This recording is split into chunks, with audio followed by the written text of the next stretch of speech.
iyo hamagara yari nkiyibona ntabwo yantunguye kuko nari niteze ko hari umuntu wari wese ushobora guhamagara Jean Paul. Ntunguwe no kumva ko retired colonel JEANNOT RUHUNGA ariwe wasabye ko hafatwa amajwi preskide akabisaba procureur general ngo nama institution. Nibyo nahoze mvuga, ntabwo mukuru w'igihugu amenyeshwa ko preskide yafunzwe yavuze ko abibwiwe na RIB. Naravuga ntabwo ari umugenzacyaha wa Rwezamenyo, ni SG. Yes, n'ampamvu twabaga ngo urubanza rurimo abantu banini. Nta muntu munini muri RIB ukomeye nk'umuyobozi wa RIB isi number 1. Nta muntu munini ukomeye nka prosecutor procureur. Kuba abantu bashobora kwibaza ngo kubera iki preskide bamufunze. Hari umugari baca mu Kinyarwanda ngo n'umuntu ufite ibibazo byo mu mutwe afite umuntu atinya. Fata umuntu nk'umukuru wa RIB. Karame. Uri amahoro se? Nari wanjye n'umuryango wanjye. Wavuye kuri RIB? Benshi mu baciye batanga ubuhamya. Nari mfite ikibazo cyo kubura urubyaro kubera ikibazo cy'imisemburo mike nari mfite. Naje kugana ivuriro Everlife riramfasha, ubu nanjye mfite umwana. Mu ivuriro Everlife nayivurije ibibazo by'umwijima n'iby'amabanga y'abashakanye. Mwabyiyumviye, ni ivuriro Everlife rikorera Nyabugogo ku mashyirahamwe rimaze kuba ubukombe mu Rwanda no hanze yarwo mu kuvura indwara bakoresheje imiti y'ibimera kandi itunganyijwe neza mu buryo bw'ibinini, poudre cyangwa liquide. Hari abadogiteri batandukanye bagufasha kandi cyiza nuko aho waba uherereye hose ku isi imiti yakugeraho, cyane ko bakorana na DHL. Mu ndwara bavura twavugamo nk'iz'imyororokere zose, kurangiza vuba no kubura ubushake, indwara zifata abadamu zose, igwingira ry'igitsina, indwara nk'umwijima, diabete, amara, igifu, asima. Abifuza kuva ku biyobyabwenge nabo barabafasha. Ku bindi bisobanuro wahamagara cyangwa ukandikira muganga kuri 0788 Everlife, icyizere cy'ubuzima. Twongeye kubasuhuza, turabifuriza kugira ibihe byiza abadukurikiye kuri Primo Media Rwanda.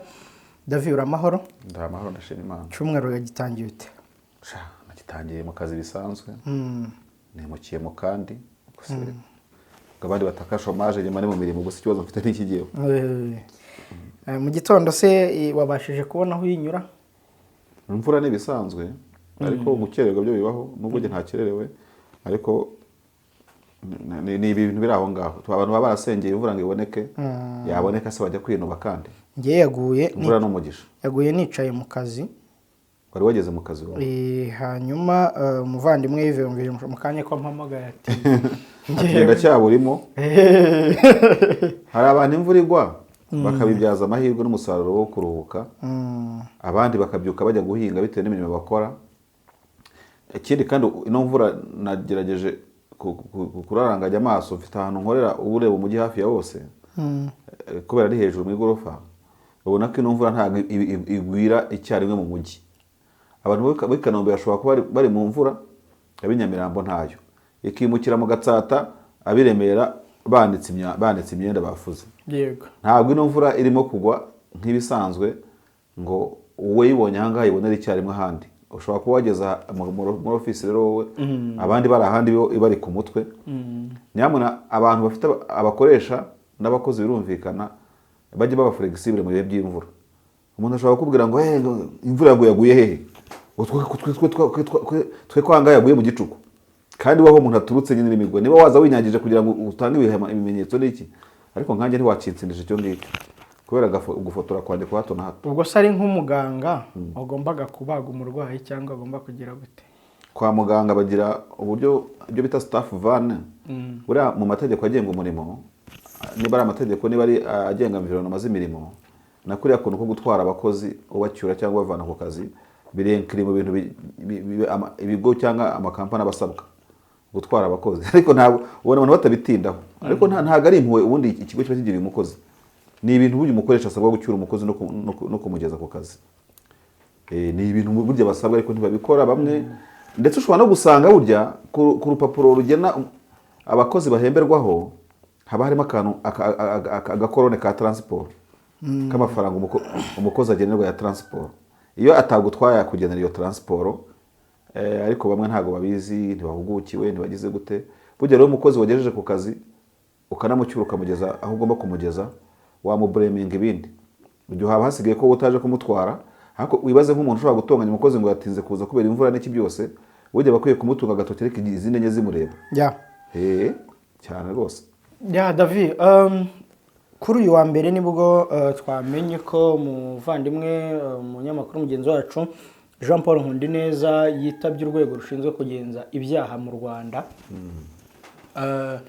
Bamwe bahise batangira kubihuza n'inkuru yo kuwa gatanu w'icyumweru gishize ubwo Ishimwe Kagame Dieudonne uzwi nka Prince Kid yakatirwaga igifungo cy'imyaka 5 bitewe na reportage cyangwa se ikiganiro yakoze ubwo urubanza rwari rusojwe. Ukimara kumva ko Ribu yahamagaje J.Paul Nkundineza nawe nibyo watekereje cyangwa hari ibindi? Ikintu cya mbere yuko dukomeza kino kiganiro ndabanza niyambure amakositime abiri nkunda kwambara. Sinzi niba ubyemere n'utabyemera uragihagarika. Ntago ushobora kuvuga kuri iyi dossier kuri iyi crise ikibazo unshubije nk'umunyamakuru. Sinshobora no kubisubiza nk'umusesenguzi. Rwose trust me nubwo turi muri studio kugira ngo ikiganiro kigende neza. Urabisubiza ute rero? Urabisubiza nk'umuntu muhuriye mu muhanda cyangwa wari ku rukiko kuko urumva ntabwo ndi inzobere mu by'amategeko. Kandi nijabo urubanza nagiyemo rwa bampora ikigiye kumva uko asomerwa. Ntabwo narugiyemo mbishaka nabwo. Ni Scove yari umpaye rifite tuvuye ku kazi. Imvura irimo kugwa biba ngombwa yuko kugira ngo ntanyagirwa uhungira imvura mu rukiko. Uhungira imvura mu rukiko. Seriously, Scove yarabikoze azarabizi simubeshye. Noneho arabuze ntabwo ndi inzobere mu mategeko. Sini inzobere mu mategeko cyangwa se imanza zo mu nkiko.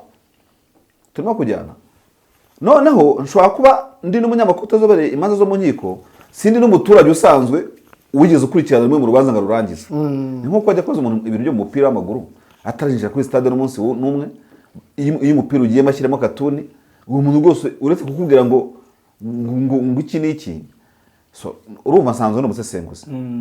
Hari umuntu wambona gutya akagira ngo nzanye ubusesenguzi nicyo mpamvu maze kwisegura. Yego. Cyangwa akagira ngo nserutse nk'umunyamakuru sirituko iyo iyi case nk'iri irimo umuntu w'umunyamakuru muhuje umwuga abantu bashobora guhita bakwataka burimo gufunga inguni ku munyamakuru cyangwa se n'umufeministe urumva naza kugira ikintu mvuga bati aje nka service sanga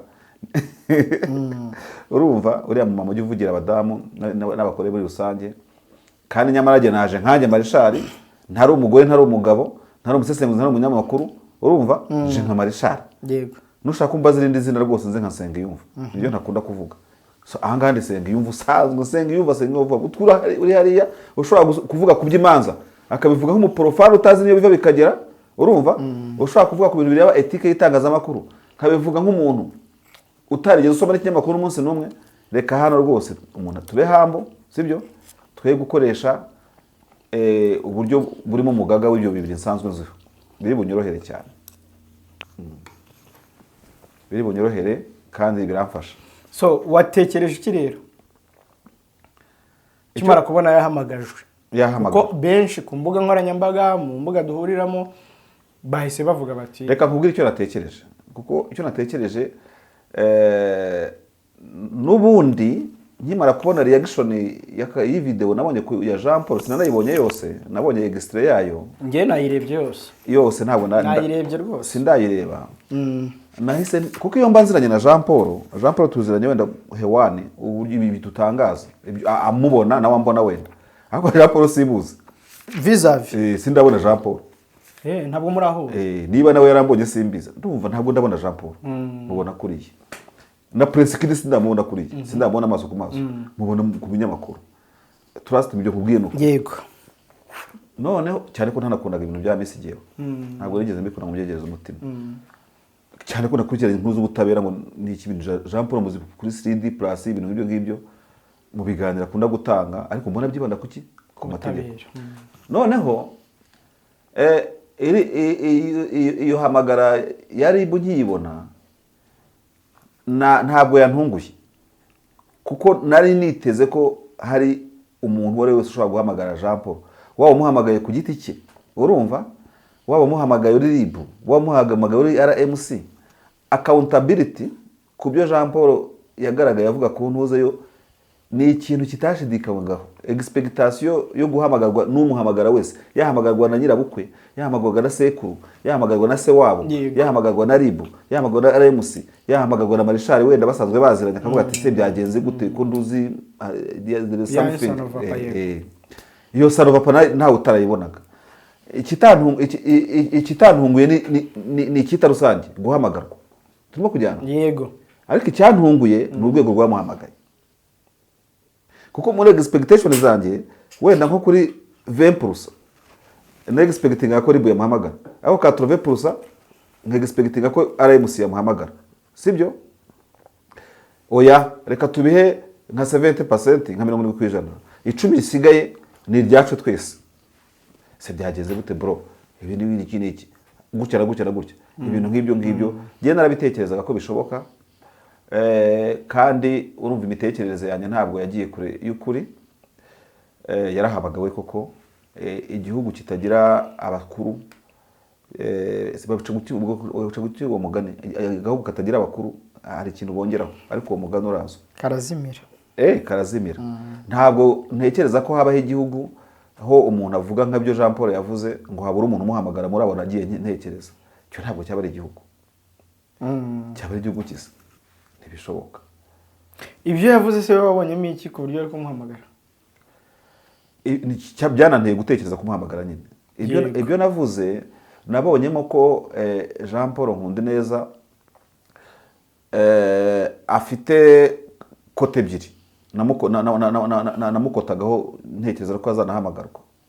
Kimwe cyo mu burenganzira bwanjye navuze ko ndanga umuntu ushobora gutanga opinion ye ku bya Jean Paul.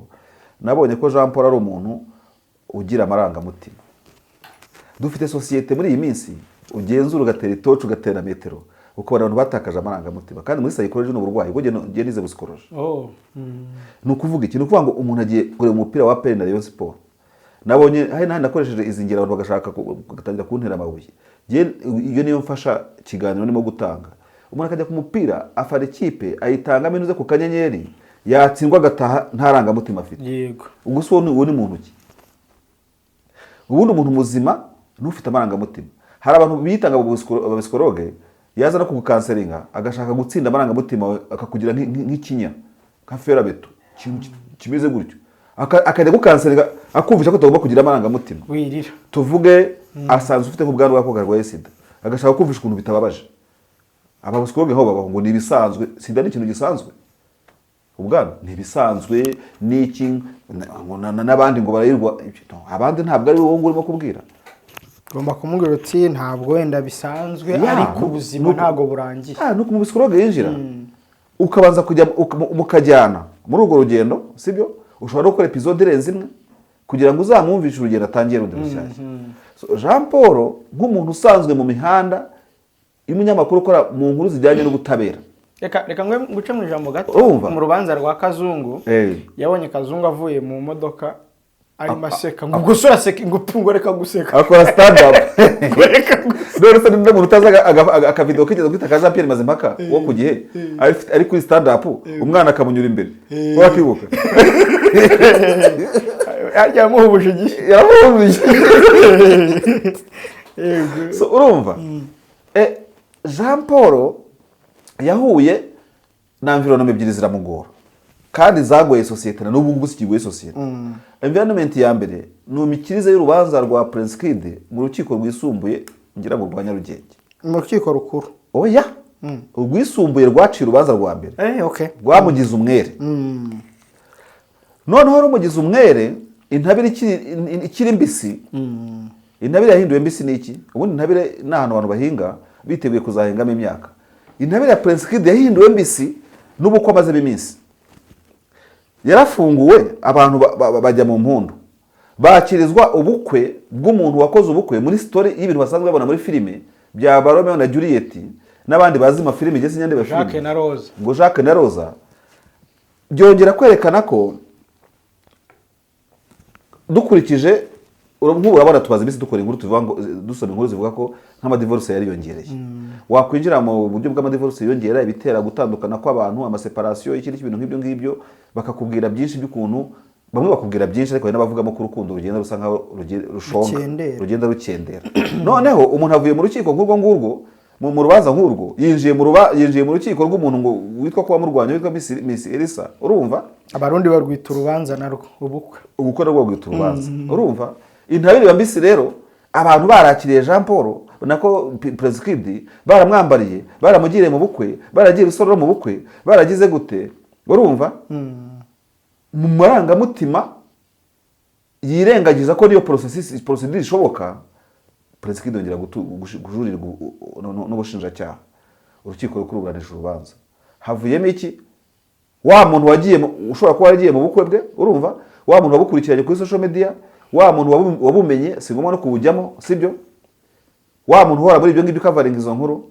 yakira inkuru ya President yuko akatiwe imyaka 5 ataranafunga n'ameza nka ashingiwe kayinija umuntu utagira irangamutima kuri ibintu nk'ibyo ngibyo rwose nashaka azandike commentaire ashaka azagire gute uwo ni umuntu ufite ikibazo cy'uburwayi bw'ukuntu atagira amarangamutima muri we azajye kwivuza bayamwongerwa niba bayarifiringa simbizi Jean Paul mu bukiri gitangazamakuru nigize no kumva avuga ko nka byumwe natangiye mvuga ashobora kuba nawe nta mubano w'uwa babiri agirana na President aranavuga ngo uzamugenza kuri iyo ngingo azajya muri MTN cyangwa mu company itumanaho niba sanga hari ahantu ajya avugana na President cyangwa bigeze benteragitingana mu biganiro ati bizampame bivuze ngo ibyo biraza bihamya ko Jean Paul yarenze amarangamutima yaramurenze emotion ziramurenga urumva uzike emotion hari abantu zijya zijyana mu ntuze mu mihango batari byo mihango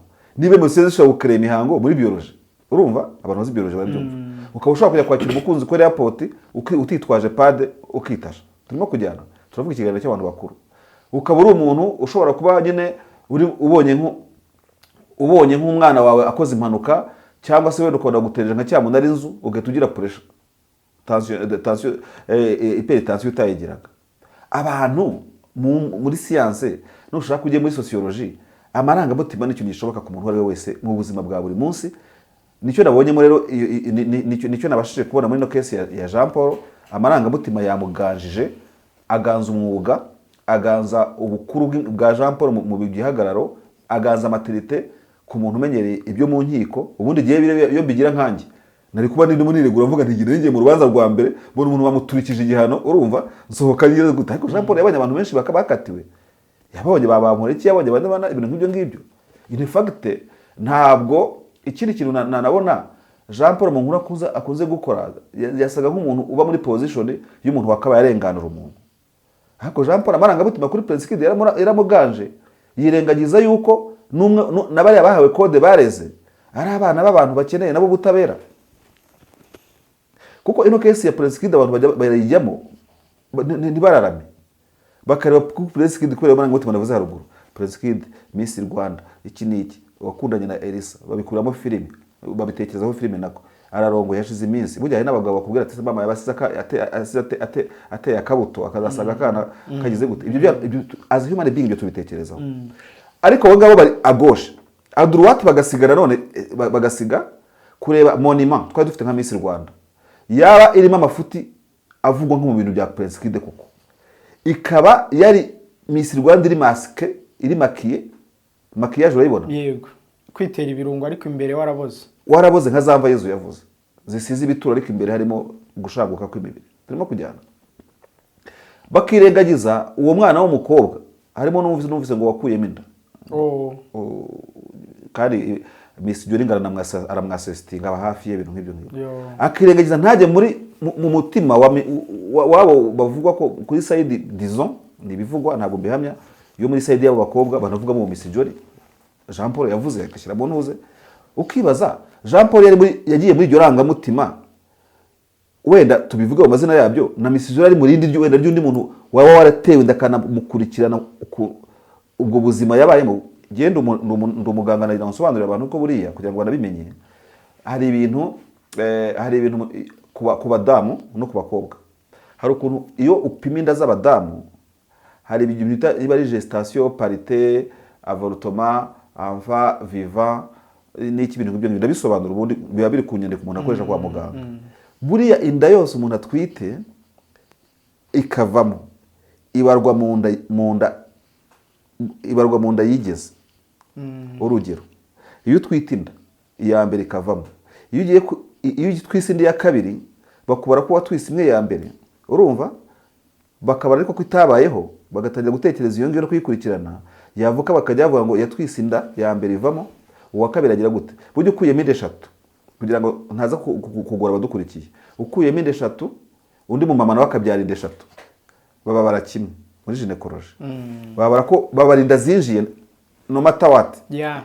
Bivuze ngo rero wa muntu uri muri ryarangamutima rya wa mwari w'inshuti wamuganyiye agakurikirana nk'ubuzima bwe, akumva amateka ye byagenze gute gukena gukena for instance, nawe afite amarangamutima ye, mvuga ko nawe yemerewe, urumva, ariko uri buyazane hano ukayashyira ku meza gutya tukayabalansinga. Umwe ababajwe ngo no ku rubanza rwageze rwa mbere n'urwa kabiri, sibyo? Undi nawe ababajwe n'amakuru yakabambwe n'ingoma kamenwa akari mu ndengoma kamenwa n'uwayibambye, wanabaye muri ubwo buzima by the way, kuko nawe ari mu bantu bitwa iryo zina rya Miss. Kuba yakwisanzura no kumenya byinshi, nkuko Jean Paul yamenye ibyo mu nkiko cyane kurusha Miss Jolly, ariko Miss Jolly nawe ari likely kumenya ibibera muri Miss kurusha Jean Paul.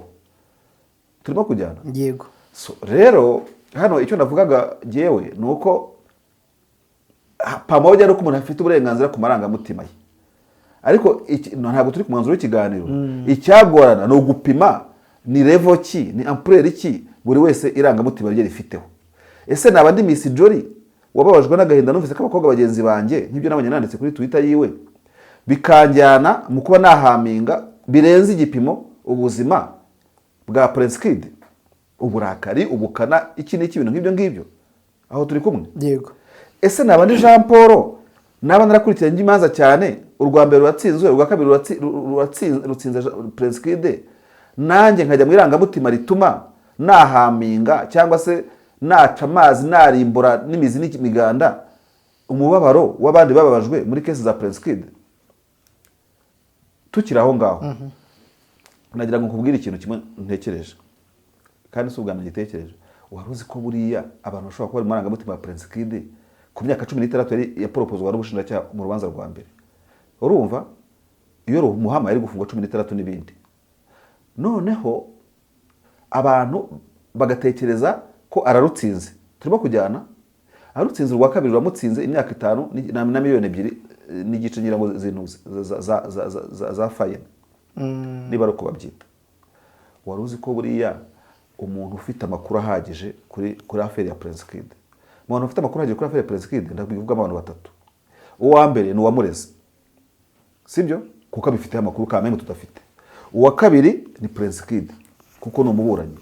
Uwa gatatu ni umucamanza wabo mu rukiko rwisumbuye no mu rukiko runguru rw'akasuru urubanza rwa Prince Kid. Urukiko rukuru. Wari uzi ko ushobora gusanga abantu bikaraga ku marangamutima, umwe yibaza ibi undi yibaza ibi ngibi, abafite amakuru ahagije bazi neza ko Prince Kid atadizavingaga igihano cy'imyaka 5, as well as Prince Kid himself. Nkurikira tugera neza. Akaba yarabizi ndabyumva. No, si ukumenya ngo icyo gihano ngo kirakwiye cyane gikwiye. Kumenya ngo ubundi nkurikije amakuru mfite urega, nkurikije amakuru mfite uregwa, dukurikije amakuru dufite urukiko. Uyu mugabo yadizavingaga yarakwiye imyaka 75 na burundu ihari. Noneho Jean Paul akaba ari amarangamutima cyangwa se Miss Jolly wari muri ariya, urumva, ariko hagati aho ndashaka kukusanya wenda icyari gikwiye kirenze icyo buri wese atekereza. Yego nta gihano cyiza cy'imyaka 5 kibibiri, ariko ugasanga Prince Kid ubwe ku mutima aziko iyo abakobwa baza n'imizi n'imiganda bose Paris kandi avuga ibindi kubera iki, ushobora gusanga haraje baki cyangwa baje maybe barafashwe cyangwa barakorewe ibiri hasi y'ibyabazi bataje azi nyine, ndavuga ibyo umuntu azi ku mutima we. Akaba avuga ati ni 5 ni mike kubwanjye kubyonze n'umutima wanjye yari 300. Imyaka niyo mvuga. Wowe ukaba marangamutima yafunzwe arafunzwe decision kwandi we nubwo ntawe enjoying igifungo ye enjoying 5. Avuga ati ngiyi wayifunguka narakira perezida akakubabarira da ukayirokoka. Ariko undi yagiye muri mu 8 mu 10 afana n'ibyita gufana unyumve neza akurikirana ibintu atazi ibibera muri kuri Peruze kuri tere, urumva, akaba ari marangamutima ye yemerewe niko nabivuze. Yego. Ariko uzi ibi bintu byimbitse ari ikintu kiri skandali kiremereye ndetse nta no ku inkiko zitagize ngo zishyiremo imiyaga zigasanga minimum ishoboka ni 5 mu gihe urimo kwikara ngo babajwe n'5 yagombaga kubona 30 cyangwa 70 cyangwa 80. Buriya abantu babazi ibintu byinshi. Prince Kid n'umutima we yashobora kubazi ko niba ashingwa n'abakobwa 3 urumva iyo bazira icyarimwe bari kuba 30 none ibyaha bikaba byaba ibyaha sasa turimo kujyana yego ni kimwe no ku ruhande rwo wamureze nyine ba Jean Paul barimo gushyiramo no Miss Jolly kuko Jean Paul nigeze no kumva avuga ko impamvu anamushyiramo atari gihuha ko mu rubanza rwa mbere ruriya Prince Kid yatsinze iryo zina ryajemo nk'izina buriya kuvuga Miss Jolly muri rubanza ntabwo ari ugutikura hari rumwe mu rubanza byigeze kuzabo kandi ari iryo zina ntabwo abantu bapapira rero uko numvise Jean Paul avuga ujya muri izo manza urumva so nkabona ko rero amarangamutima yaganje abantu kaye n'ijabo nibyo si wewe wenyine urimo kumbaza kuri ibi bintu sinzi impamvu abantu barimo kubimbazaho cyane kaye n'ijabo wari wajya mu mupira wa Rayon Sport na APR for instance nkuko nigeze kubivuga ugasanga umuntu avuye kuri stade traffic police uzi ko yaparuye imihanda y'Inyamirambo ariko bakaza bari ku modoka hejuru bicaye no kuri kapo yego abantu batwaye moto ari 3 abandi barimo bavuzera nta na kasike wari wajya mu gihe kwanza ukunda kurya kampanye z'amatora wenda bizi ngo muri ya team igenda muri kampanye z'amatora kayereje wari wabona umuntu hagarika imodoka y'amatora urumva ngo yagize ngo yapakiye benshi bararenza bagita muki kurenza gutendeka ngo yatendeka yego iyo mvuga ibi ngibi simba ashaka kuzana ibyo abantu bita crime na situation zisanzwe ariko no kwerekana ko irengeye baribaho amarangamutima nta hanataba none ko polisi baye babonye kuri yarega twagara amarangamutima yibyibona imbere yayo kitagenda ibahagarika ngo ifatane ya karine igenda yandika buri modoka yose y'umuntu muvuza vuvera amadirishya biremewe se kwanza nizi modoka zabamaza ibintu mu mujyi zirenza decibel zikenewe ku rugero rwa sound pollution ko zose zirenze urwo rusaku kandi yari itegeko rihana urusaku abantu rero bamaze gutwarwa n'ikintu uwo muntu usize ukuntu burimo gukendera Jean Paul ukurikirana imanza yavuga ikintu bakamwanjama kandi rero bafite ukuntu bajya gufana agatera ingumi televiziyo yari bari mu mupira amarangamutima murenze urumva akaba gukocoye nkokora uteze umuhoye iki ibintu nk'ibyo ngibyo David ndakumva reka tugaruke gato urabyemeje ko amarangamutima arakwiye ariko hari n'igihe adakwiye bitewe n'uruhande abogamiye kuko utarumva urundi uvuga uti Miss Jolly ashobora kuba afite ibindi biremereye birenze n'ibyo Jean Paul ashobora kuremereza ese abantu bavuga ngo Miss Jolly ngo agambiriye gutwara ngo Rwanda Inspiration Backup Miss Jolly yababwiye ko yabuze ikintu akora ku buryo atagiye muri Rwanda Inspiration Backup atabaho ubundi nimutunze umuntu abijajinga gutyo abijajinga gute kwanza bavuga ko iriya soko ritamana government ryatwanga na government ninde suzi ko Miss Jolly kuzaritsindira kwanza aho bigeze uyu munsi Miss Jolly ntashobora kwa gufitinga mu kintu cyitwa Miss Rwanda mu buzima nta n'umuntu wayireba bitewe n'izina ry'ukuntu byagaragaye muri ibi bintu none rero mushyiramo kubira iki abishaka kubijyamo yahanyura mu zindi nzira zidahaminga Prince Kid kugira ngo nanabizemo ntazagire n'ubikeka abantu batazabyanga bavuga ati dore aramwawustinza aramujugunye none abijemo ibyo byose n'amarangamutima niho mu kanya nkubwiye ngo abantu barishobora ko Prince Kid udashobora gusanga n'imyaka 5 abona ari imiyaga yashyiriwemo nayo pa raporo y'abakuru afite sawa David reka tuwe tuhagarike cyangwa tugaruke gato ku ikintu cyacu niba ibyo uri kwita amarangamutima bishobora kwitwa n'amakosa n'iki amakosa y'umwuga nk'itangazamakuru ubundi ntabwo n'ibyaha by'umwuga ntabwo bihita bijya muri RIB gusa ahantu ntarimo ndakumvira cyane nuko wambwiye ko utarebye iriya video njye nayirebye harimo yavuze ko harimo aho yavuze ko urubanza rwa Prince Kid yakunze kuripotinga nk'umuntu urubonamo abantu banini avugamo umunyamabanga mukuru wa RIB retired Colonel JEANNOT RUHUNGA avugamo na procureur general ariko uracyambaza cyangwa mpagurukiraho ngaho hagurukiraho nta kibazo urumva ko hari umugari baca mu Kinyarwanda ngo n'umuntu ufite ibibazo byo mu mutwe afite umuntu atinya mu kinyabupfura no kubivuga hari abantu hari figazi udashyira mu magambo wishakiye yose. Fata umuntu nk'umukuru wa RIB ni nkuko wafata umukuru wa FBI muri Amerika ugafa kumutara ngo kubonye kose. So Jean Paul nta fera agira se. Utagira icyo atinya baho. Urumva rero mwebwe mwagurukiye Bibiliya iravuga ngo abo kubaha mu bubahe. Yego. Urumva? Nawe gutinya mu batinya nta miyaga ishyiramo. Secrétaire général wa RIB n'umuntu ukomeye. Procureur général. Na procureur général na DG wanoze bamwita directeur wa RIB. Ntabwo tutazana mu nkuru zo kuri social media uko ubonye kose. Kuko ubundi bujya no turipotinga amakuru ubu noneho mbaye nkugaruka mu nyamakuru hari mu itangazamakuru hari ushaka kuripotinga hari n'amakuru hanyirayo cyangwa urwego rubishinzwe ahubwo hari nayo gumana aho nayo gatatu nayo gumana ukayagumana kubera impamvu z'inyabupfura bwite impamvu z'umutekano wawe urumva n'impamvu zo kumenya ko uko ufite mikoro ureyagize undi wafite iki muri reaction yiwe none se n'impamvu za responsibility ufite kuri societe oya no kuri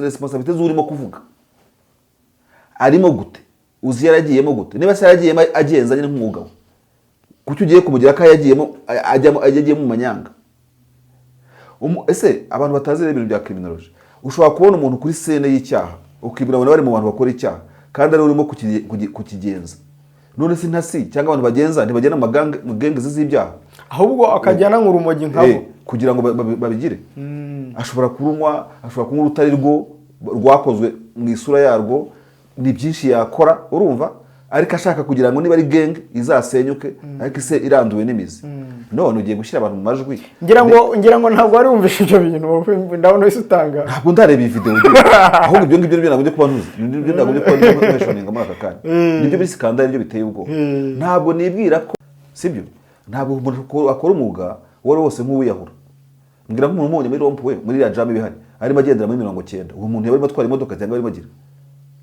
Jean Paul yabaravudutse agira over speed simbizi ahubwo njyanye kure genda ndi kubya bisijori ariko guyatakinza abandi byo ntabwo nshaka kubijyamo bazibarangure urumva ntabwo byamworohera ari nayo mpamvu muri ibintu bya feri ya Jean Paul abantu barimo bibaza ati se ko Jean Paul dushingiye ku video twabonye yagumye guhamagarwa na RMC none ahamagawe na RIB gute ubwo rero RIB yagiye mu irongayobora icyo birayireba ntabwo nkorera RIB ariko ikiriho mu bintu byose nigeze kubona umuntu bita Sadate ambabareye kunza muri iki kiganiro muri ya groupe arimo yandika Jean Paul nawe nabonye umwandika arimo avuga ati yewe hari ibintu Jean Paul yigeze kumvugaho atari ko natekereza ko ari umuntu usanzwe afite umuryango afite umugore afite ikiniki asigaye gusimbukana na Jean Paul kari umuntu birinda bigira n'impact kuri abo bandi kubera iki so I think nkurikije amakuru mfite ubona ko nkunda no gukora ku nkuru mpuzamahanga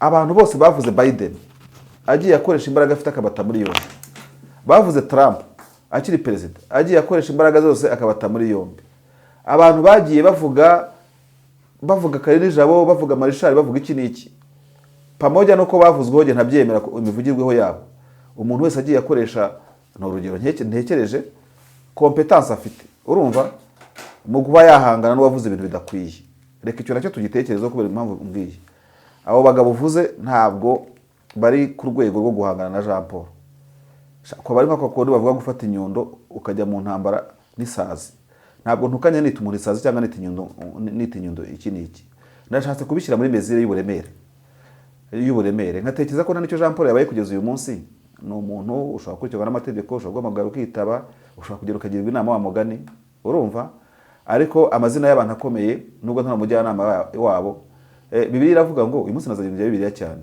ngo si byiza ko umwami yumviriza ibyo abagaragu bamubwira urumva bavugana ko kuko gashobora kumva bamuvuga nabi agomba kugira amatwi ahuze kuko ugiye wumva utuntu twose ukaba wumva uravuze Karija uyu munsi ntiyateye ipasi ese yararwanye iwe katako yaje ishati imeze nk'iyariwe n'intuze n'inyana urumva kandi ni nk'umuparanto ubivuga uwo bishobora gukora akazi bakakwicira akazi umunsi wose icyiza no kutakumva ibintu nk'ibyo ngibyo abantu bandarika amatwi nabo ubanza bahura n'ibintu byinshi ariko hari amatwi ariko hari n'amakuru hari n'icyo utakwita kwandarika amatwi hari amakuru aba yandaraye ubwayo nk'ibiri ku mbuga nkoranyambaga ntabwo ari ibintu bavuga ko umuntu yagiye gukura kure no gushakisha kure nk'uko wasanga umuntu yabikuye muri computer mu buryo bw'ibanga, ahubwo wowe wabishyize kuri network ibintu bikagira gute.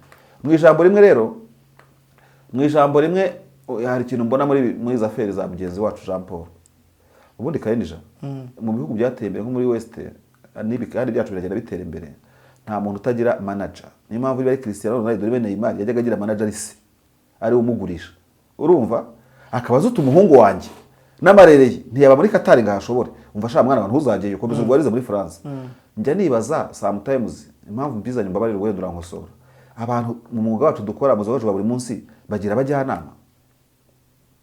Ntugomba gupinga umujyanama yavakajya nubwo aba ari umwana wawe ukiri muto ufite imyaka 4, ashobora kuvuga dade nakubonye kuri televiziyo utunga abantu intoki uri mu ntambara ukagafata. Tujye no turi mu bintu biri social tubiganire ibi ngibi, ntabwo turi mu kiganiro kindi, turi mu bintu biri social. Nani mpamvu naze kubigera mu bintu by'umwuga cyane. Urugero abafite abadamu ntugomba kugangarana gufunge kode ku buryo udashobora gutega amatwi ijambo nk'umuntu mwashakanye kubwira, akaba yakubwira ati kuko nk'abantu mpese nibaza ubundi twebo hanze uko dufatira video ya Jean Paul abamukikije entourage yifata gute. Ubuse hari uko mamashaka akavuga ati muhungu wacu ni danger hatari ibintu ngibyo ntabwo ibyo bikwiye. No mu mwuga w'itangazamakuru bwacu aho kugira ngo tubremenge Jean Paul, abamuhamagaye ni bangahe babwira bati bro ntabwo waba warengereye, ariko hari abaje kubishakamo views, abaje kubishakamo iki n'iki, umva society nako turimo kuba muri iyi minsi. Ariko nibaza ngo abantu bagira abajyanama, umujyanama mbaye kandi n'umutima w'umuntu Kayenija. Tujye twumvira imitima y'abajyana imitima namwe tugira, kuko buriya Jean Paul ajya kuvuga ko yabaje kurwana n'umutima arawunesha. Ba editors bose batakibaho ibintu nk'aba bifite editor yaba yabikuyeho ntiyemere ko bisohoka. Tugeze aho abantu b'abanyamakuru akora inkuru akieditinga akigira inama akagira gute. By the way n'aba bajyanama baremuse twumva mu by'amategeko Jean Paul ataratumirwa buriya mwe nakubwira ngo mwari guhamagara Jean Paul natekerezaga naremuse yari kumuhamagara mbere.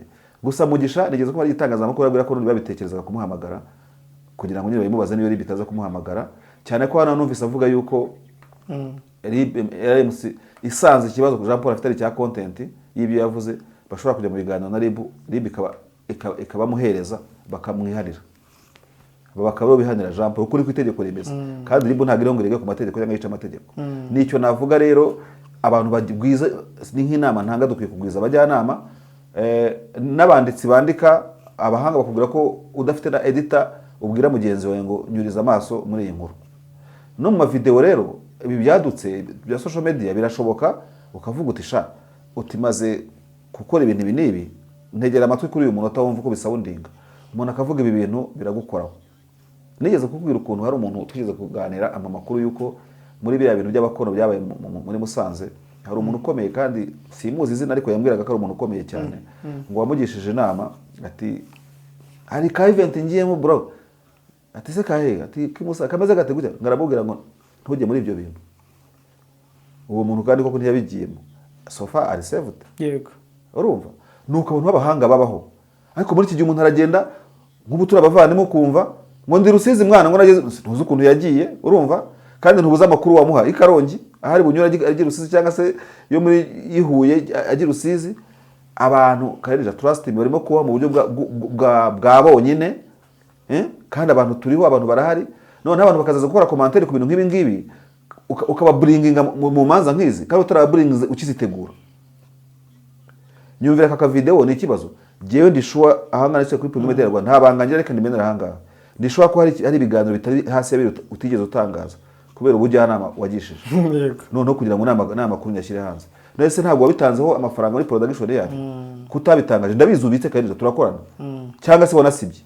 So ibyo ni ibintu bibaho kubera icyo umuntu yihambira ku kintu ukora kuri company ifite nyirayo. Haje usanga na Jean Paul atari bo ba 3D plus wenda zifite n'aba boss bakaba bahagaze gutya nk'abateze views badateze umutekano w'abakozi babo. Ngakubwira ati buri yaza ko badayikuyeho, ngakubwira ati kuraho ibyo bintu rwose nsibishaka.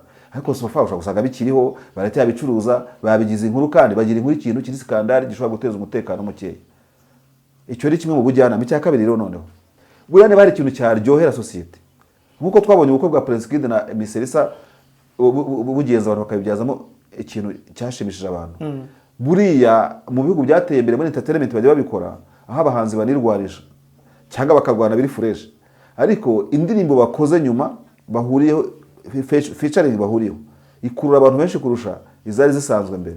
Buriya duel ya for instance kuko Miss Jolly na Jean Paul barahanganye ntabwo ari ibanga, ariko buriya mu gihugu nk'iki gifite amateka ameze gutya, umuntu wa mbere waje wari ukomeye cyane nk'izo zari musinimo kuvuga nari bukari birashoboka ni uwabahuza. Ushobora gusanga Jean Paul atazi Miss Jolly physically, Miss Jolly ntazi Jean Paul physically, imyuka ntazi uko imeze, izo spirit zirahanga zirimo kuguruka zirimo gushaka kugonganisha imitwe y'abantu, society ikabizamukiraho, ariko uri wabahuriza hamwe. Episode aba psychologue barimo kuvuga wenda cyangwa abasociologue, episode ya mbere bakarebana nabi, iya kabiri bagacirana mu maso, iya gatatu bakagira gute ku buryo ku nshuro ya kane yamaze kubaheringa no kubavura basigaye n'abantu bashobora kwicara bagakora ikiganiro bakaganira. Ibi njya mbivuga nanjye kushyiramo n'undi muntu, buriya ni nk'umuntu wahuza ku nkuru zavuzwe ariko nafite igihamya abo ngiye kuvuga harimo inshuti ya Nyambabarire, ni nk'umuntu wahuza basabe na bapapa na bandimbati. Nako kamaro ubundi ka societe ishaka kwiyubaka no gutera imbere. Ntabwo nzi ko hari cyo kiri hagati yabo no kuvuga amazina yabo Bambabarire ndabiseguyeho, ariko ibyo nibyo bifasha cyane nyuma yo kubibona. Usigaye ubonye Ndimbati ku Isimbi TV bivura societe. Nakubwiye ko hano mu Rwanda ubwo kandi ngiye mu za politique niba hari ikintu cyatanze umusanzu wo kubaka u Rwanda muri unity and reconciliation ni reintegration ya XFAR yabereye irubona indi berigako turimo kujyana. Si ubwa mbere ntanze ubwo rugero, n'umuntu watekereza ngo sinzaganira na kanaka ntituzongera kumwana mu kabari kamwe ntituzongera kushyingirana ntituzongera kugira gute, yabonye RDF ishyingiranye na RPA aravuga ati ubukwe bw'intuze bwo ntacyo narenzaho, igihugu cyahindutse, ibintu byahindutse, ntago ari bya bindi bya kera. Ubwo umuntu watekerezaga ati za 1995 na 6 avuga ati se ubu hazakurikiraho iki, hari wari ufitiye umutima azakurikiraho guhora, wari ufitiye umutima azakuraho iki, ariko abanyarwanda matrite bafite mu mateka ari sociale akwiye kubemeza yuko nta kintu kidashoboka. Buriya nicyo nakwita good relationship between Jean Paul and Miss Mutesi yakunda itabayemo abantu b'inkebebe baba bashaka gutandukanya abantu no kubakiraho bashaka amaviews bavuga ibintu biri rutwitse. Ndetse n'izi nzego ziri gukurikirana kino kiganiro ndatekereza neza ko uriya mukobwa arakenewe muri societe, ni na influencer urumva, ari Jean Paul ni umuntu wa societe nyarwanda ukeneye ufite ikintu yubaka muri societe urumva. Buriya izi nzego ikintu cyakora cyiza apati yo kuvuga ngo bagiye mu mategeko no kugira gute no kwapurika ibindi iki byose, ubundi zagombye kwapurika ikintu cy'ubuhuza. Noneho ubuhuza buba bwiza iyo umwe atega expecting ko bushoboka, iyo ubugezeho niba ugize success mu buhuza nyine. Buriya ni nko guhuza ni nka Kenyatta kumuhuza n'abantu bo kurasana ibibombe, iyo abigezeho bikaba successful bimugira intwari. Urwego rwo rwumva ibingibi bya Jean Paul n'abandi bose ubundi rugiye rujwa rero y'ubuhuza bakaba baretse kujya mu mategeko. Bamwe batekereza ufungwa agira gute ibi ni ibintu uzabikira ibintu urimo gufasha ikiza. Uzima muvuga ibi ngibi muri kirakarija iyi menace, icyo bita menace ya Jean Paul vis-a-vis ikibazo yaba kuri Miss Jolly, niba dacunga neza irahindukira ive kuri timu y'abantu bashobora kuvuga ngo muhanda rwa Miss Jolly barimo kumenesa Jean Paul. Menace ibe do zigzag à gauche à droite. Jean Paul aguye muri mistake n'abandi baguye muri mistake yo kumenesa Jean Paul. Mwese nta muzi murimo. Nari ndimo ndashakisha ahantu Jean Paul yabivuze. Ariko ngewe icyo ntazibagirwa ni ukuntu Mutesi Jolly yagumye muri uru rubanza akaruryamamo agakoresha imvugo ziri cheap zo kwihenura no kujinyora. Yari afite izindi mbaraga yizeye ntunguwe no kumva ko retired colonel JEANNOT Ruhunga ariwe wasabye ko hafatwa amajwi preskide akabisaba procureur general bibango nama institution. Nibyo nahoze mvuga, ntabwo mukuru w'igihugu amenyeshwa ko preskide yafunzwe yavuze ko yabibwiwe na RIB. Naravuga ntabwo ari umugenzacyaha wa Rwezamenyo, ni SG. Yes, niyo mpamvu twabaga ngo urubanza rurimo abantu banini. Nta muntu munini muri RIB ukomeye nk'umuyobozi wa RIB isi number 1. Nta muntu munini ukomeye nka prosecutor procureur. Kuba abantu bashobora kwibaza ngo kubera iki preskide bamufunze, kuba bamwe mu batangabuhamya barivuguruje mu buhamya bwabo, umucamanza ategetse ko bemeza ubuhamya batangiwe muri RIB no muri parike, atesha agaciro ibyavugiwe mu rukiko rwisumbuye rwa Nyarugenge n'inyandiko bakoreye imbere ya noteri igaragaza ko batasambanye cyangwa se batasambanyijwe ku ngufu. Imana ibarinde mwese, ndabakunda, kubaho kwanyu n'izo mbaraga zanjye, kutureba n'iby'agaciro. Amwumvise Jean Paul, wumvise ageze kuri retired Colonel John Ruhunga. Namwumvise ariko uramemukiye, ukunyumvisha ibintu nk'ibyo n'ibyo ntarinzi. Ikibazo ni uko utari warebye kiriya kiganiro, rero ninzi ko wakirebye, kumbe nawe wirebeye. Afete reka tubwire n'abantu badukurikiye ntaguhishe, uzi ko iki kiganiro twakijemo ntagishaka kuko sinshaka ibintu byo muri social, muri politiki na defense, urumva. Ariko kandi turi ku isi nanone, turi ku isi sinzishyingura, turi ku isi sinzishyingira, turi ku isi sizagira gute, nzabyara ababyeyi abantu baze kumpemba. Iyo uri ku isi nyine uba muri ibi, ariko n'ubundi bwo kubamo nshaririro cyane. Ariko nk'ibyo nyumvishije byo nyine birakwereka yuko hari ikintu bita maturite. Ndibuka nkimara kurenza imyaka 35 nameze nk'umuntu wambutse ikiraro. Hari maturite même en âge, uko umuntu agenda akura abantu batarakura babimenye, ugenda hari ikintu wakira muri wowe n'impinduka zigenda ziba. Yego, niyo mpamvu ubona nk'aba Pastor Mpyisi bavuga kuriya.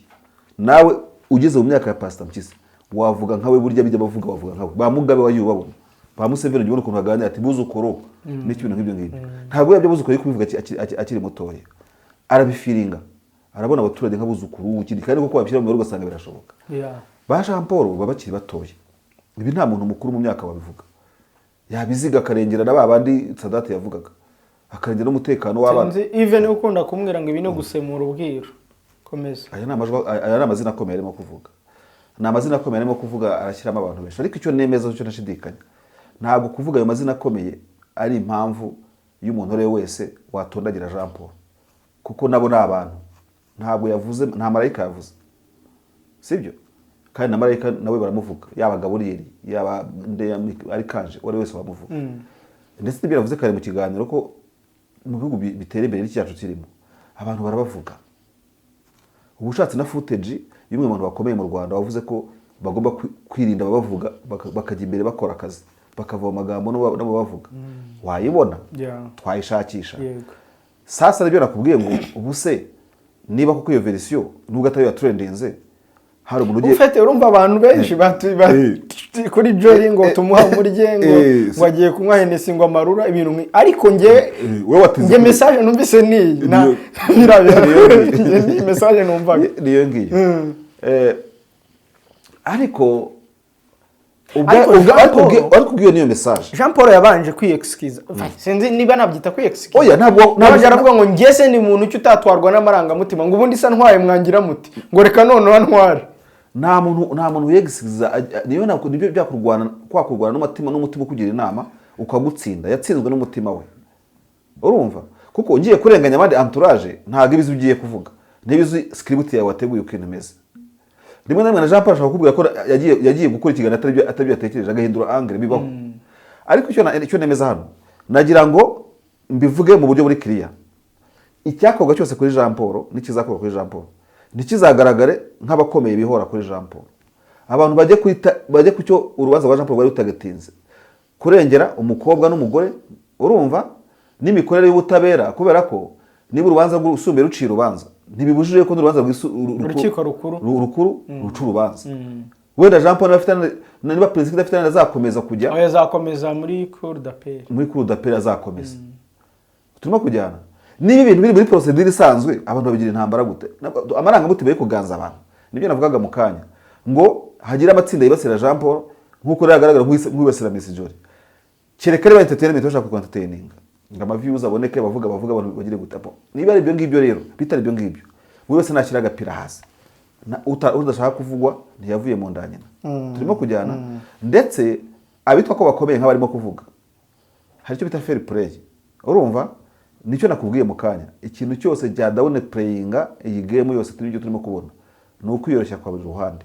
Ari abo Jean Paul avuga amazina, bakamufata nk'umwana, nk'umuntu utari mature, urumva, ariko bakamukosora. Kandi we watangiye utwereka amatirite mu byo kuripotinga izi nkuru, ubwo se baramufata nk'aho atari macuwa gute kandi maturité wayitweretse. icyo none se umukinnyi ukina muri diviziyo ya mbere ntashobora kuba ataraba macuwa gukina muri diviziyo ya kabiri ataragira maturité yo gukina muri diviziyo ya mbere.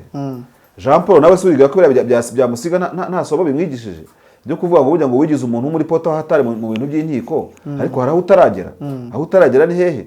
Usigaye utwagwa n'amarangamutima yo ku rubanza rwaciwe kandi wari reporter. Urumva? None ugasanga watakaje credibility ya reporter wagiye mu bufana wagiye nka matere. None se Jean Paul suriga ko Jean Paul atari umuntu ufite ubwenge we ubusaba ntibyamutarabaye. Byamutarabaye bitamutarabaye ntabwo yaba ari umuntu muzima utekereza. None ntibyaratarabaye Jean Paul wenyine. Byatarabaye society n'abandi bantu basangiye umwuga. Ni jurisprudence ishobora kwifashishwa yo kuvuga ngo n'ubutaha bikanigishwa. Reka ngerageze Jean Paul numve ko yabavuye kuri RIB kuko yagomba kujyayo saa 3. None ndabona zarenze twageze mu masaha nyuma ya saa 6. Jean Paul Nkundineza niwe turi kugerageza ngo twumve ko twamubona. Mugerageza uve ko wamubona. Nimero ye rero bya byose ndabona yanze. Ariko utaramubona. Jean Paul. Uraho neza? Oya na. Karame. Uri amahoro se? Urumva nari wanjye n'umuryango wanjye. Wavuye kuri RIB? Ntabwo mbizi. Uri kuri codinga? Yego. Oya. Ariko nta kibazo ubwo murumva ko yagezwe amahoro. Ntabwo tuzi ngo yagiyeyo cyangwa ntiyagiyeyo kuko igitangazamakuru kindi rigeze kumva avuga ko cyagengera mu mwamuhamagaye arimo ajyayo. Ashobora no kwita oya sinzi bajyaga cyangwa atajyagayo. Icyo mvuze nuko hari insertion yavuze ko hari n'umubare ushobora gutumwaho iyo utararenga rero ushobora no inshuro 3 za convocation. Ako nibyo byavugwaga n'icyo mwihorere ntacyo. So Kanija ibyiza rero iki kiganiro kugira ngo wenda ntabivuze neza. Kera nyuma muri korali bitaga Arabagirana. Ni ikintu banyibukira wacize imyaka 20 irenga. Twigeze kugira ikibazo kuko abantu twaririmbanaga barabizi no bazankurikira. Umuntu umwe wacu twaririmbanaga agira akabazo kajyanye n'ubwo bintu by'uburirimbyi. Baramutwama nk'ibitubona. None babaza reka babaza ikibazo kimwe. Kugenda umusirikare mu kigo cy'ibyumba. Ubu nka mugenzi wanjye arashwe namutwama cyangwa namuterura nkajya kumuvura. Naye n'umuganga icyo gihe. Ndazwi ibyumba baranze. Aharuta kugisuna. Ndibuka ko ijoro jamana babwiye. Ryahite rikaruma korali yose rikemura ikibazo cyari gihari bitandukanye byo batekereza.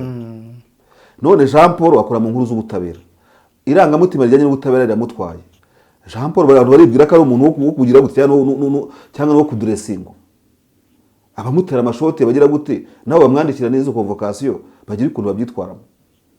Kuko nabo mu kazi bakora niba uwari wese umutumaho mu kazi akora bafite ibimugora ashobora guhura nabyo. Wajya no kugenza icyaha ugiye guhiga abajura urumva ukanahakomerekera nawe ubuhuye n'intuze n'impanuka y'akazi. Sibyo? Ariko bisiga isomo yo kumenya ngo ariko watubwiye uti Jean Paul ni umuntu uri macuwa kandi ari abantu nabo ntabwo ari amacuwa neza. Ntabwo ari figa zoroshye. Ndakubwiza ukuri ntabwo ari amacuwa neza. Jean Paul ntituziranye neza. None niba atari amacuwa umwana utaragira amezi 6 ashobora gutangira guhekenya imyumbati. Ariko hari n'umwana none ko ari guhekenya imyumbati. Ariko hari n'umwana w'inkubaganya akagira. Ariko agakosorerwa muri rwabo kubaganya uvuga utazaba umupilote tu. Ubu se nta bana tuzi abadukurikiye bigeze batse imodoka z'ababyeyi babo bakasanga baziregeje imihanda ariko akazavamo umushoferi mwiza. Urumva? Ntabwo nshaka kubyoroshya ibi ngibi ariko uko byagenda kose dufite igihugu cyabayemo amateka ndetse muri amateka harimo icyaha kiruta ibindi byose ku isi. Urumva? Niba dufite umuntu waba wariciye undi bagahurizwa mu gacaca bagacoca ibyo bacoca umwe agafata ibyo afata undi agafata ibyo afata. Urumva? Ibyo bivuze n'ubutabera kuri bose. Wenda tuzariza ingero bakajya ngo nukuremereza ibintu ariko nanone nta kintu kiba cyoroshye muri societe. Nibyo nakubwiraga rero nanigezeho kuganiriza Jean Paul mu kintu gisa na gacaca eidaramisi jori. Urumva? Nicyo cyafasha societe kurusha ibindi byose twabona. Hanyuma Jean Paul nabo bandi bo abo bandi ni ukumenya yuko nyine nta muntu ukinisha ntuzi, nta muntu ufata urusinga bigakorwa bite byo nyine, nta muntu ufata urusinga ngo rukoze, bigakorwa bite batangiye kubikora batangiye kumutumaho ko batamuteza nawe musisi.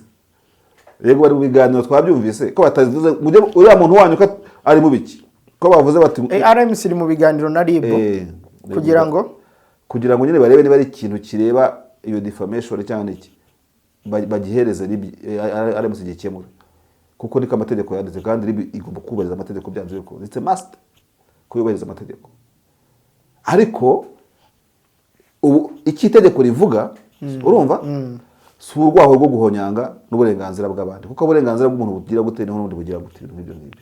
Erega buriya muri case ya Jean Paul n'ibi tuvuga ngo bya misiyo n'ibyo turimo kuvuga, iyo tugiye mu irangamutima urumva ntabwo ushobora gusanga ari kuko ubutabera butangwa kuri societe, ubutabera bugengwa buri police collective no kurusha ubona atekereza ko ari muri individual y'uwareze. Erega Jean Paul ashobora kuba kuriya ibyo twumva nyine avuga amategeko yasesengura kuri ya makuru bo bafite tudafite. Jean Paul abari muri urubanza n'ubutabera urumva, bambe Prince Kid abari muri urubanza n'ubutabera, ugasanga societe irengerwa n'idafite mikoro nk'iya Jean Paul. Ni wa mubyeyi wongoreye ni wa mubyeyi wongorewe n'umwana we ko ati mami ibibera muri ntimukatubone twiyamatsa kuri tapi urumva, ibibere iwacu ni nk'iki, uwavuga y'inzuki ntiyabakiriye ubuki. Uwo mubyeyi wo muryango uwo muntu bwe bwite wavuze gutyo akereye nawe ubutabera, turimo kujyana.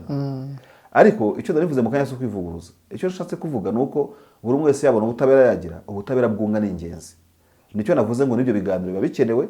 Ndedayeri RMC ikaba yafite inga neza muri biya, kuko ntabwo ishobora guhana Jean Paul no kumuhugura idatumije uwo bagiranye ikibazo, kandi uwo bagiranye ikibazo nawe akwiye kumenyeshwa ko amategeko ari uko abigena. Ni hano uzabona RIB ngo umuntu ajya yiba igitoki urumva kayenija abantu babona muri quartier ngo tuwahamuka bafunga, RIB yubahirije itegeko ngo bwacya mukabarekura. Ubwo twari kumwe n'umuvugizi wa polisi kuri radio yabitubwiye mu minsi itambutse ko ari abantu bameze batyo banenga imikirize cyangwa imikemurire y'ibibazo, kandi iyo mikemurire ibijyanye n'amategeko. Hari ikintu nshatse kwemphasize ngaho, even suppose wenda dufate nka Miss Jolly nawe ari supposed urumva kumenya iki itegeko rihana Jean Paul rigena. Turimo kujyana nka kuriya yanditse kuri Twitter akaba yazindukiye ahubwo kuri RMC Remera urumva aterekeza ibiganza ku Kimihurura akagira Remera hafi na arena RMC ikorera. None se niwe wamujyanyeyo? N'urugero ndavuga nari kwandika Twitter naho nkajyayo. Noneho ibyo izo exchange between RMC and RIB zikaba zifite fondoma y'umuntu wayizaniye ikibazo. Mugisha akaba agenda avuga atari ikibazo cy'umuko niba ari cyo koko yaranakiduhaye turimo kugikurikirana. RIB twabamenyesha ko kigendanye n'umwuga mureke tubihandoringira hakurya. Ariko wasanga ataranerekezayo ntagaruka igihugu cyubakwa rero. Umuntu agomba kumenya amayeri yose ukamenya n'ahantu ujyana ikibazo naho kireba. Hanyuma ukambwira ko retired Kano Jano Ruhunga na prosecutor bari kubatiwe Mugisha dore umunyamwuga wawe arimo aratuhungabanya. N'ubundi eventually niko bizanagenda. Niko bizagenda n'ubundi. Niko bizagenda kuko niwumva byo Mugisha yavuze urumva mu buryo uzi ko avuga ni umuhanga cyane uriya mugabo. Aho yerekezaga uko namwumvise jewe connotation nabihaye ni nk'iyabigaragaza ko biramutse koko ari ikibazo cy'umwuga. Si mu miskote ndavuga je uko nabyakiriye yaba biramutse ikibazo cy'umwuga gihereye muri RIB byaba bisa nkaho yaba ari ntuze, yaba ari mistake yitegeko. David waretse tugasoreza gusa ndashaka gushyira hajaze y'ubujyanama consultants abantu bakajya baza kugisha inama niba nabishobora simbizi, ubwo abadukurikiye bazatujajinga, ariko ubujyanama burakenewe. Ubujyanama bwishyuwe ubutishyuwe, nyamuneka umuntu najya kuvuga ikintu najya bazagisha umutima inama agisha inama bagenzi be kugira ngo bitaba ikibazo.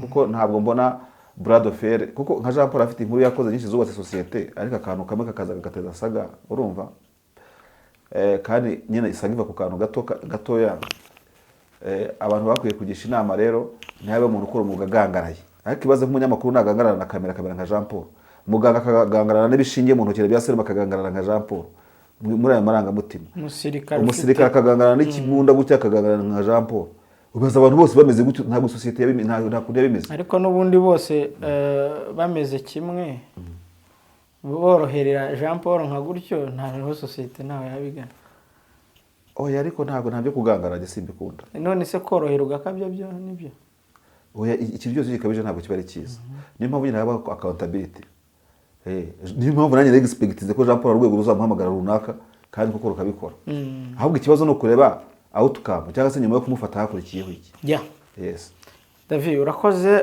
reka twifuze ko byakemuka neza cyane ko twumvise ko Jean Paul akiri mu maboko ye abantu bakora ibintu bya social ko bagowe ntabwo wambwiye ngo inkuru ngo zo muri gospel ngo zishyushye umutwe nk'ubu ntabwo wari wabyumvise byose wari yumviye byose wapi kabisa ubugiye mba nibereye muri Iraq muri Sena Hamas ubu bimeze neza ariko dore nabize icyuya ntabwo zabigaruka bibingiye umva David ni mu Hamas murakoze iyo habaye ibiganiro kibanza nta namwe wacu tibuka ntabwo murabibona murabizi mugaceceka uruhare rw'itangazamakuru mu iterambere ry'igihugu ntabwo akenshi uteko rivuga ngo Kapiteni Ibrahim Traore ukuriye agatsiko ka gisirikare